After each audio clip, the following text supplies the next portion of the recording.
Welcome everyone to this video. How are you today? Good? Great! So before we start with our topic, I think I'm going to need a help today.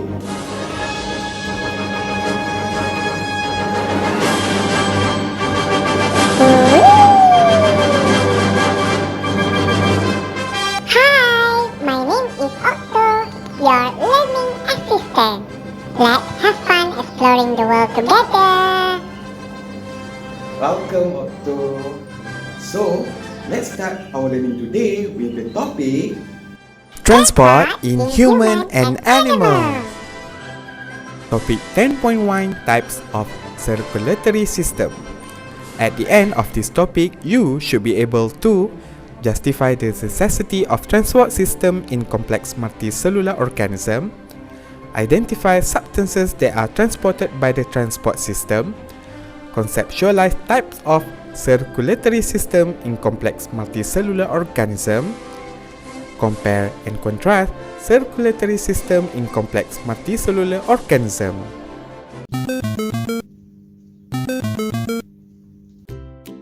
Each living cell requires essential substances such as oxygen and nutrient, and expels cellular waste products such as carbon dioxide and nitrogenous waste. You already learned how unicellular organisms such as amoeba species get their essential and expel waste by diffusion from and to its external surrounding. Unicellular organisms have a small body mass, therefore the total surface area to volume ratio of the organism is large. As such, amoeba species does not require a specialized transport system to transport substances in and out of the cell. What about multicellular organisms? Can multicellular organisms obtain all essential substances and expel waste by simple diffusion like unicellular organisms? Large complex multicellular organisms cannot obtain essential substances and expel waste by diffusion because their total surface area to volume ratio is small. The distance between the external environment and the cell is too far from direct substance exchange. So, how do complex multicellular organisms get essential substances for their cells? To answer that question, multicellular organisms have an internal transportation system. In vertebrates, the transportation system is called the blood circulatory system.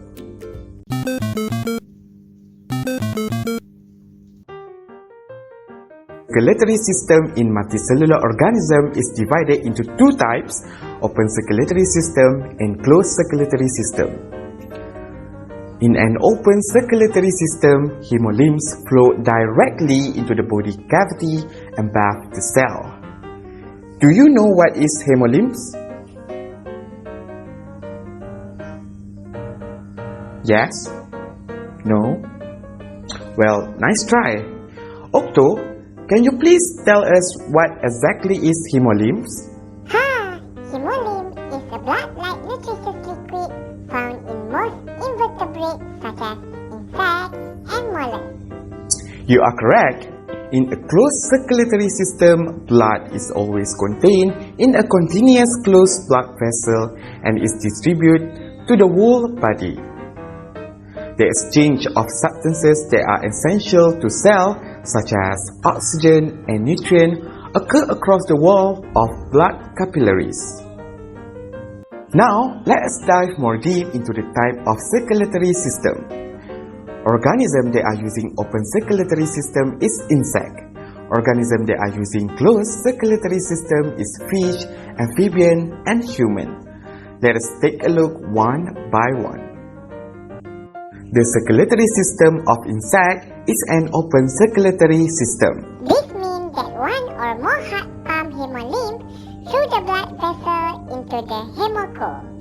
Yes, hemolymph flow out from the heart into the hemocoel when the heart contracts. In the hemocoel, substance exchange between hemolymph and body cell occur through diffusion. When the heart relaxes, hemolymph flow back into the heart through tiny opening called ostium. Now, let's look into the closed circulatory system of fish. The heart of the fish has two chambers, that is an atrium and a ventricle. Blood that leaves the ventricle is pumped to the gills capillaries to enable gaseous exchange. The gills capillaries carry blood to the blood vessel that transport oxygenated blood to the systemic capillaries. In the systemic capillaries, oxygen diffuses into the tissues while carbon dioxide diffuses from the tissues into the capillaries. The deoxygenated blood is then returned to the heart atrium through the vein. As the blood flows in one direction, the vesicular system is known as a single circulatory system. Let's go to the closed circulatory system of amphibian. The heart of an amphibian has three chambers, that is two atria and one ventricle. Blood flows in two directions, pulmocutaneous circulation and systemic circulation. Therefore, this system is known as a double circulatory system. Unlike the single circulatory system of fish, amphibians are said to have an incomplete double circulatory system because the deoxygenated blood and the oxygenated blood are mixed. Yes, Otto. Pulmocutaneous circulation transport blood to the lung and skin, and the exchange of gases take place here. Systemic circulation transport oxygenated blood to the body tissues and return the deoxygenated blood to the right atrium through the vein. The oxygenated blood from body is transported to the right atrium. Oxygenated blood from lung and skin is transported by the pulmonary vein to the left atrium. Blood from both atria enters one ventricle.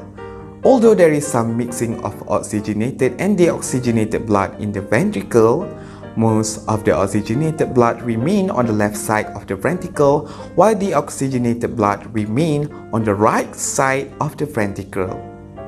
The ventricle then pumps the blood through the pulmocutaneous and systemic circulation. The human heart consists of four chambers, two atria and two ventricles. They are separate completely. Humans have a double circulatory system. This means that in one complete circulatory cycle, blood flows in the blood vessel through the heart twice.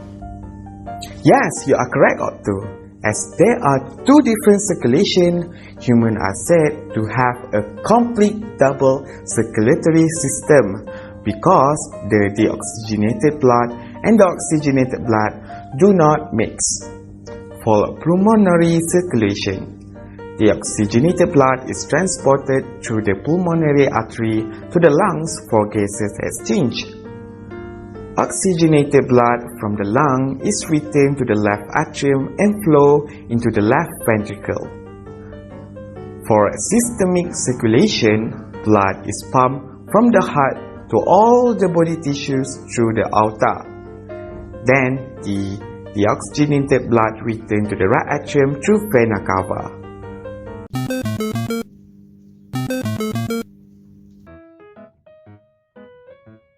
Now, you already learned about the open and closed circulatory system. I am pretty sure you guys can differentiate the system by now. Am I right? Yes? No? Don't worry, we are here to help. Now, let's get into the similarities and differences between a circulatory system in complex multicellular organism. Octo, can you please explain what is the similarities? Yes, I can. The similarity is the circulatory system is found in all multicellular organisms. Next, the circulatory system consists of a heart to pump blood or hemolymph. system function to transport nutrients in waste. The last one is the heart has valves that ensure blood flow in one direction. Now, let me explain on the differences.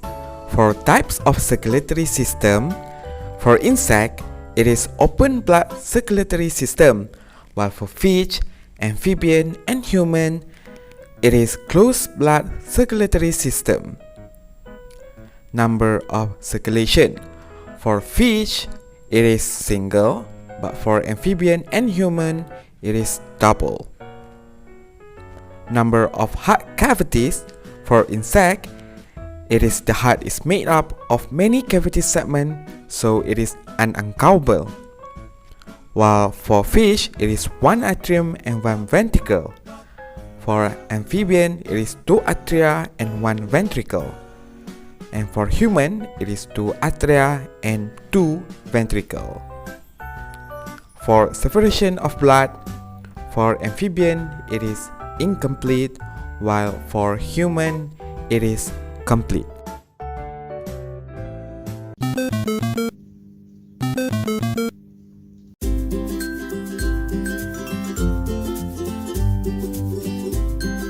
Okto, what can you conclude from our topic today? Well, from today's topic, I can see that each organism has their own specific circulatory system that fit them. I am so impressed and love my body even more now. We should always appreciate our body. What we can do is by living a healthy lifestyle so that our blood circulatory system can function well. Okie dokie.